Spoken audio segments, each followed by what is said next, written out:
हाल ही में अरुणाचल प्रदेश के तवांग सेक्टर में भारत और चीन की सेनाओं के बीच झड़प हुई।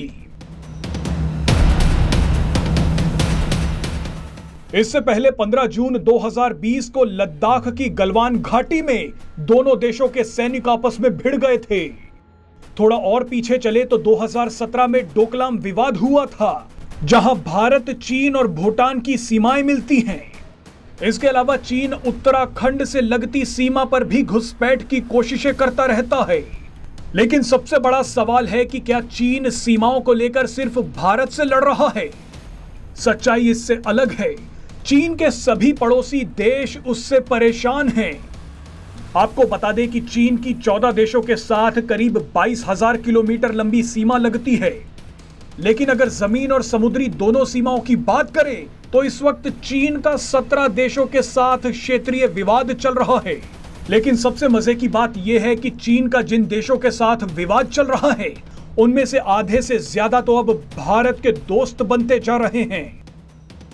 भारत अपने दुश्मन के दुश्मनों से दोस्ती बढ़ा रहा है और भारत इसमें कामयाब भी हो रहा है।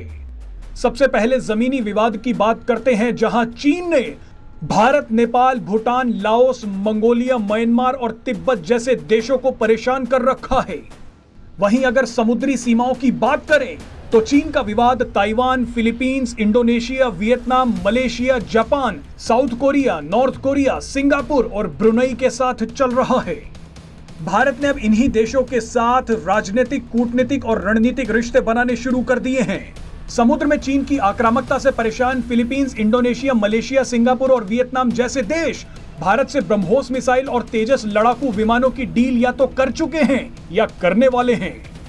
भारत ने यहां अपनी वेपन डिप्लोमेसी का जबरदस्त प्रयोग किया है, जिसके तहत भारत चीन से परेशान उसके पड़ोसी देशों को हथियार देकर मजबूत कर रहा है। चीन का समुद्री विवाद जापान से भी चल रहा है और जापान भारत के साथ क्वाड समूह में शामिल है। चीन के साथ जमीनी विवाद झेल रहे भूटान में भारत ने मजबूत पकड़ बना ली है। मंगोलिया भी चीन से परेशान है। हाल ही में भारत के रक्षा मंत्री राजनाथ सिंह मंगोलिया के ऐतिहासिक दौरे पर गए थे। चीन इससे बेहद नाराज हुआ था। दलाई लामा के जरिए भारत लगातार तिब्बत को लेकर भी चीन पर दबाव बना रहा है। चीन समर्थक सरकार गिरते ही भारत ने नेपाल में भी अपनी पकड़ मजबूत कर ली। इसके अलावा भारत म्यांमार में भी चीन के प्रभाव को खत्म करने के लिए कई प्रोजेक्ट्स बना रहा है। भारत अब चीन को घेरने के लिए स्ट्रिंग्स ऑफ डायमंड रणनीति पर भी काम कर रहा है। भारत की मौजूदगी अब ईरान के चाबहार पोर्ट पर है। उसके बाद ओमान का दुकुम पोर्ट हो या फिर सेशल्स आइलैंड हो, इंडोनेशिया का सबांग पोर्ट हो या फिर सिंगापुर का चांगी पोर्ट, भारत अब इन सब जगहों से चीन को घेर रहा है। हिंद महासागर में अपनी रणनीति को मजबूत करने के लिए भारत ने पहले ही फ्रांस, जापान और अमेरिका के साथ कई सैन्य करार कर लिए हैं।